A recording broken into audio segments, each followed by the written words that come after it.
எம்எல்ஏன்றனால பொண்ணு கொடுக்க யோசிச்சாங்க. இல்ல சார், எம்எல்ஏன்றனால மேரேஜ் பண்ணிக்கிறதுக்கு ஒரு அது சின்ன ஒரு பொலிட்டிக்கல் ஃபேமிலியில நான் பொலிட்டிக்கல் ஃபேமிலி வந்து அந்த பொலிட்டிக்கல் ஃபேமிலியோட கனெக்ட் ஆகுறப்ப டெஃபினட்டா ஒரு சின்ன யோசனை இருக்கும்ல, அது இயற்கையா இருந்திருக்கு. அது ஒன்று மட்டும் தான் அவங்க லைட்டா ஹைட் பண்றாங்க. அதுக்கப்புறம் அதனால அதுக்கு இப்போ வந்து அதான் குட் சாய்ஸ்ன்றாங்க. அம்மாவுக்கு பிடிச்சாலும் பொண்ணுக்கு பிடிச்சாலும் நம்ம ஆமா அதுதானே முக்கியம். உங்களுக்கு பிடிச்சிருந்துச்சா அந்த சமயத்துல ஃபர்ஸ்ட் முறை பார்க்கும்போது? அந்த அளவுக்கு எங்க அப்பெல்லாம் அந்த சாய்ஸ் எல்லாம் கிடையாதுங்க. உங்களுக்கு பிடிச்சிச்சா அந்த மாதிரி எல்லாம் கிடையாது. பட் ஆஃப்டர் மேரேஜ் வந்து ரெண்டு பேரும் அண்டர்ஸ்டாண்ட் பண்ணி அதுக்கப்புறம் என்னது அது சாய்ஸ் குட் சாய்ஸ்ங்க. முதல் முறையா நேரா பார்க்கும்போது உங்களுக்கு என்ன தோணுச்சு? முதல் முறையா பார்க்கும்போது போட்டோல பார்த்ததா நேர்ல பார்த்தது?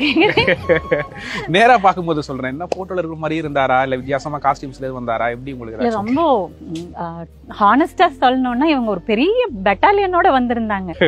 பிரதரின்லா இவரெல்லாம் கொஞ்சம் ஒரே மாதிரி இருக்குன்னு இதுல எது மாப்பிள்ளைன்னே தெரியலங்கிற மாதிரிதான் இருந்துச்சு. பட் தனியா உள்ள வந்து பேசினாங்க. ரொம்ப டவுன் டு எர்த்தா பேசினாங்க. நம்மளுக்கு அதாவது ரொம்ப ரெஸ்பெக்ட் கொடுத்து பேசினாங்க. நீங்க என்ன பண்றீங்க அப்படி பேசும்போதே நீங்க என்ன பண்றீங்க அந்த மாதிரி ரொம்ப ரெஸ்பெக்ட்ஃபுல்லா இருந்தாங்க. பட் அதையும் மீறி எங்க அப்பாக்கும் இவங்களுக்கும் ஒரு காமன் ஃப்ரெண்ட் இருந்தாங்க. அவங்க இவங்கள பத்தி ரொம்பவுமே பெருமையா சொன்னாங்க. ரொம்ப டவுன் டு எர்த், ரொம்ப பாசமா இருப்பாங்க அப்படிலாம் அவங்க சொன்னோன்னு அப்புறம் எம்எல்ஏன்றனால பொண்ணு கொடுக்க யோசித்தாங்க.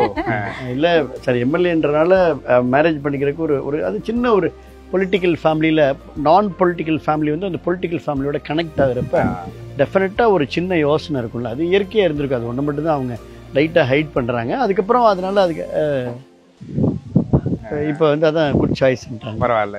ஆனால் வந்து அவங்க அரசியல்வாதி வந்து நம்மளுக்கு ஒரு நிறைய பிம்பங்கள் இருக்கும். ஐயா அரசியல்வாதினா இப்படி தான் இருப்பாங்க, ஐயோ எம்எல்ஏவா அப்படின்ட்டுலாம். உங்களுக்கு அது மாதிரி ஏதாச்சும் ஒரு சின்ன ஒரு நெருடல் இருந்துச்சு? எங்க அப்பா கொஞ்சம் ஹெசிடென்ட்டா இருந்தாருங்க. எங்க அப்பா கொஞ்சம் ஒரு இது இருந்தது, ஐயோ நம்ம பாப்பா அங்கே போய் கரெக்டா இருந்துருவாளான்னு. பட் அப்பாவோட ஃப்ரெண்ட் அவர் வந்து இவரை பத்தி ரொம்ப பெருமையா சொன்னாருங்க. அதனால விஜயபாஸ்கர் சாரா நிறைய தெரியும், எளிய மக்கள்கிட்ட பழகுவார் போவாருன்ட்டு. வீட்டுக்கு எப்படி உள்ளுக்குள்ள ரொம்ப கோவமா இருப்பாரா, ஜாலியான டைப்பா எப்படி? இந்த கோமா இருந்தா கிட்ட போக மாட்டேங்க. மத்தபடி சீனா பரவாயில்ல சார். பாருங்க நீங்க மறந்துட்டீங்க, சார் சொல்றாரு பாருங்க. எல்லாருமே கேக்குற கேள்வி, நீங்க லவ் மேரேஜா? அம்மாவுக்கு பிடிச்சாலும் பொண்ணுக்கு பிடிச்சாலும்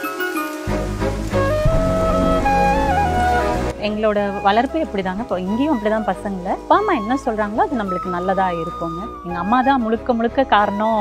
இவரே தான் எங்க வீட்டுல மாப்பிள்ளையா வரணும்ங்கிறது எங்க அம்மா தான். டோட்டலி எங்க ரெண்டு பேரும் யாரு பார்த்தாலும் அதுதான் கேட்பாங்க, நீங்க ரிலேட்டடா எல்லா இடத்துல எல்லாம் நீங்க லவ் மேரேஜா? ஏன்னா ஊரே டிஃப்ரெண்டா இருக்கனால நான் பிறந்தது வளர்ந்தது எல்லாமே கோயம்புத்தூருங்க. MBA முடிச்சிருக்கேன். ஸ்கூலிங் காலேஜ் எல்லாமே கோயம்புத்தூர்ல. கல்யாணம் பண்ணி தான் புதுக்கோட்டை வந்தது.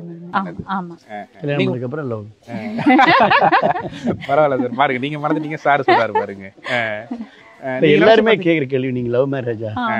நீங்க நினைச்சு பாத்தீங்களா ஒரு அரசியல்வாதி வந்து கல்யாணம் பண்ணிக்குவோம் அமைச்சர் ஆயிடுவாரு அப்படின்னு?